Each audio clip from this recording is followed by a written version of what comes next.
Hello everyone, मैं doctor प्रगति गुप्ता और आज इस वीडियो में हम जानेंगे कुछ एक्सरसाइजेस के बारे में जो पैरालिसिस के पेशेंट्स को करने से बहुत ज़्यादा मदद मिल सकती है।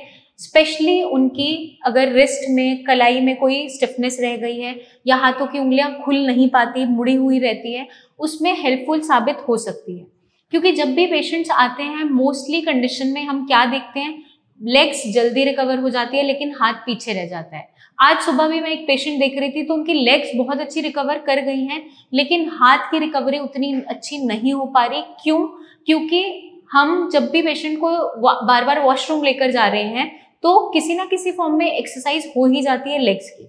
बट हाथ के साथ प्रॉब्लम क्या रह जाती है, आपका एक हाथ ठीक होता है, चाहे लेफ्ट हैंड हो सकता है, राइट हैंड हो सकता है, तो ब्रेन दूसरे हाथ को मूव करने की कमांड दे ही नहीं पा रहा होता है, या अगर दे भी रहा होता है तो हम उसे निग्लेक्ट कर रहे होते हैं। क्योंकि जब मैंने पेशेंट से उनसे बोला कि आप कुछ उठा लीजिए, उनका लेफ्ट हैंड पैरालाइज था, तो उन्होंने फटाफट जो ग्रास्प किया वो राइट हैंड से चीज को उठा लिया, जबकि उनके लेफ्ट हैंड में ऐसा नहीं था कि वो चीजों को पकड़ नहीं सकते, बट ऑटोमेटिकली जो हाथ ठीक है वो फटाफट हम मूव करते हैं। इसी वजह से हाथ की रिकवरी स्लो डाउन रह जाती है, पीछे रह जाती है ज्यादातर केसेस के अंदर।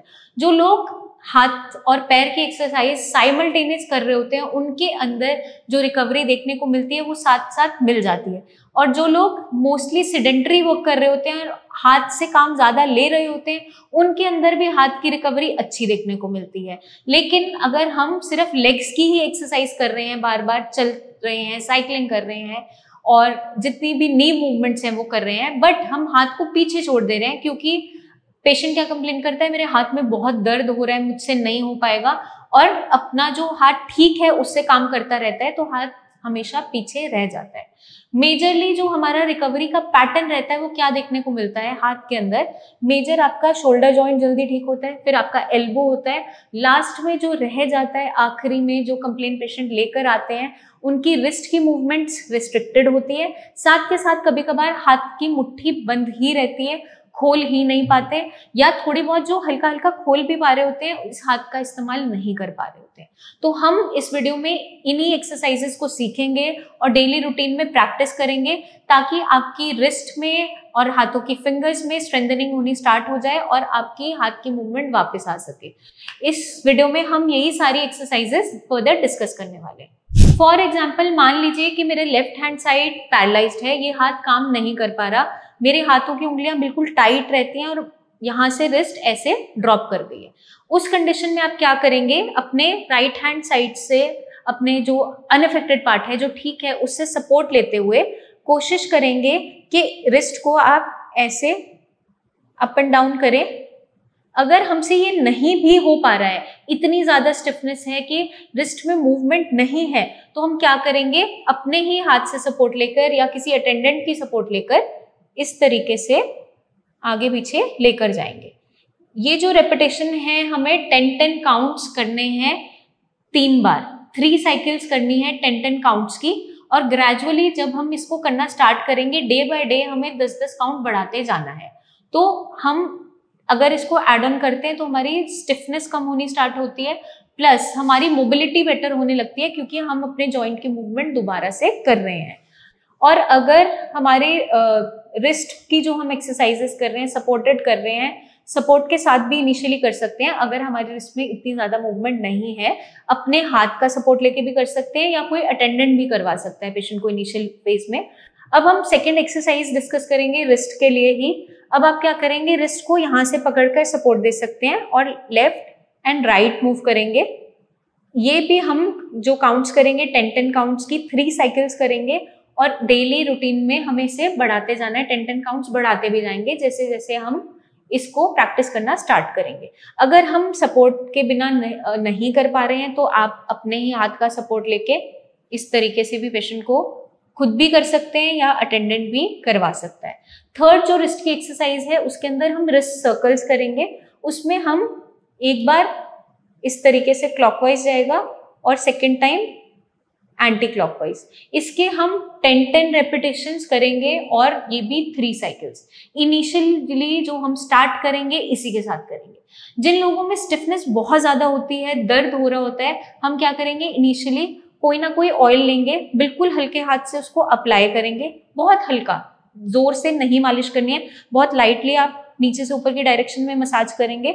उसके बाद हॉट बैग से हल्की हल्की सिकाई करने के बाद ये एक्सरसाइजेस प्रैक्टिस करवाएंगे, ताकि जो स्टिफनेस है वो थोड़ी रिलीव होने के बाद फ्लेक्सिबिलिटी बढ़ जाए। तो आप इस तरीके से भी प्रैक्टिस कर सकते हैं। अब हम बताएंगे कुछ फिंगर की एक्सरसाइजेस जो आप अगर करते हैं तो फिंगर्स की स्टिफनेस कम होनी स्टार्ट हो जाती है, आपकी फ्लेक्सिबिलिटी बेटर होती है, आपकी ग्रैस्पिंग बेटर होती है और आप चीज़ों को पकड़ पाना स्टार्ट करेंगे।